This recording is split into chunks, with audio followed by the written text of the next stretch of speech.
Hello everyone and welcome to TechBrain. My name is Sam, and in this video, I will show you how to find Instagram Reel templates. Start by opening the Instagram app on your mobile device. Navigate to the Reels section by tapping on the Reels icon in the bottom menu bar of your Instagram home screen. Swipe right to access the Story section, then tap on Reel at the bottom of the screen. In the Reels creation screen, tap on Templates, located at the bottom left corner. Here you will find a variety of pre-made templates to choose from. Scroll through the options to see different styles and designs available for use. If you prefer more customization options, exit Instagram and open the Canva app.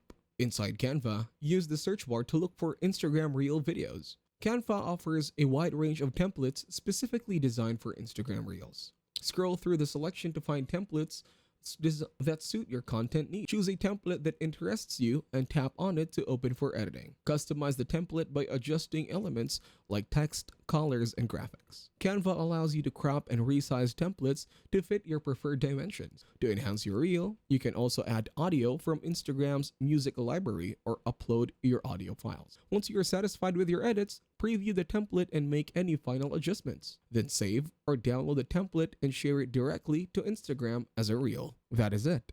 Thank you very much for watching. Please make sure to leave a like and subscribe to our channel. Have a nice day.